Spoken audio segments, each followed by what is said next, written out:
Hey everyone, I'm working to hit 1,000 subscribers, and I need your help to get there. If you enjoy this content, please hit that subscribe button right now. What's going on, everyone? So I've been thinking about this nonstop for the last few days, and I think I've finally landed on what would be the absolute perfect scenario for how the rest of this offseason should play out. Now, before you immediately dismiss this as unrealistic or crazy, just hear me out for the next few minutes, because if this actually happens, I genuinely believe it would immediately elevate this team into the top tier of championship contenders and give them a legitimate shot at competing with the absolute best teams in baseball next season. I know there have already been some moves made, and there's been activity around adding bullpen arms and bringing back key pieces, but there's still one massive decision hanging over everything, and that's what happens behind the plate. Right now, it seems like there's a gap between what the team wants to offer and what the veteran catcher is looking for in terms of years and money, and that disconnect is creating an opportunity to think outside the box about how to maximize this roster going forward. So here's my ideal scenario, and I'm fully aware this might sound wild at first, but stay with me, because the more I've thought about it, the more sense it actually makes. Instead of committing long-term money and years to a catcher who's on the wrong side of 35, what if the team pivoted completely and used that financial flexibility to go after one of the absolute best young position players available in free agency right now? I'm talking about Bo Bichette. And before you run to the comments saying there's no way this happens, or the money doesn't work, or it's not realistic, just let me walk through how this could actually come together. Bo Bichette is 27 years old, and when healthy, he's one of the most dynamic players in baseball. Look at his track record over the last several years, consistently posting an OPS plus in the 120s or higher, elite contact skills with a career .311 batting average in his rookie season, and he's shown he can perform on the biggest stages when the pressure is at its highest. Yes, he had an injury-plagued season a couple years ago that was clearly an outlier, but this past year he came back and put up a .311 average with an .840 OPS, 94 RBIs, and 44 doubles. That's the kind of production you can build a lineup around, and he's entering his prime years right now. Now, I know what you're thinking. Where does the money come from? And how does this fit with the current payroll situation? Here's how it works, and this requires a couple moving pieces, but it's absolutely doable if the front office is willing to be creative. If they decide not to retain the veteran catcher, that immediately frees up somewhere in the range of $13 to $14 million per year that was potentially earmarked for that contract. Instead of spending that money behind the plate, you redirect it toward upgrading a different position where you can get more long-term value. The next piece is trading the third baseman, who's set to make over $10 million in arbitration this year. There's been noise about moving him for a while now, and if you can find a trade partner who values what he brings, that's another 10 plus million coming off the books. Right there, between those two moves, you're looking at around 23 to 24 million in financial flexibility, which is enough to make a serious run at signing Bichette to a long-term deal.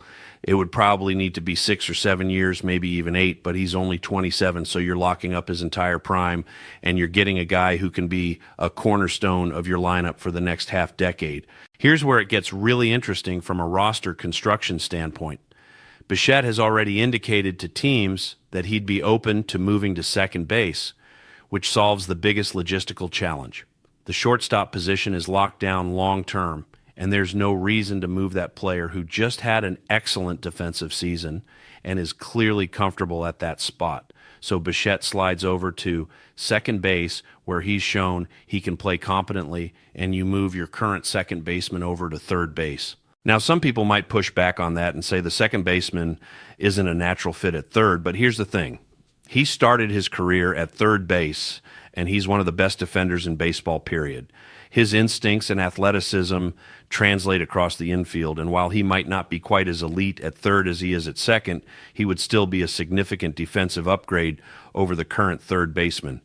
The glove would absolutely play there, and you'd have complete confidence putting him at the hot corner, knowing he can handle everything that comes his way. So now your infield would be the first baseman at first, Bichette at second, the star shortstop staying put, and your former second baseman moving to third.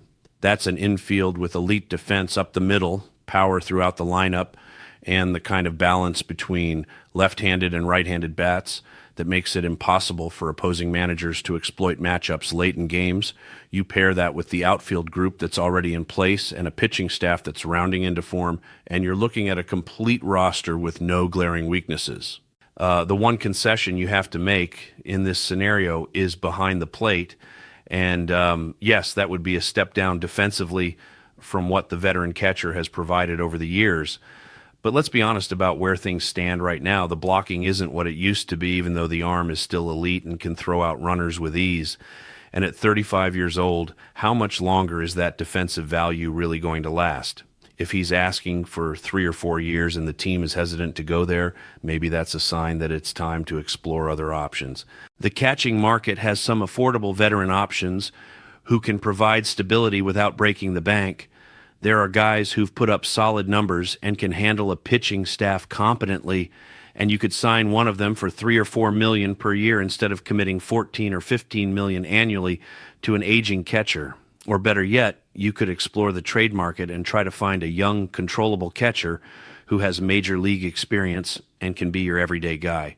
Pair that with a capable backup, and you've got a workable situation behind the plate without tying up a huge chunk of payroll.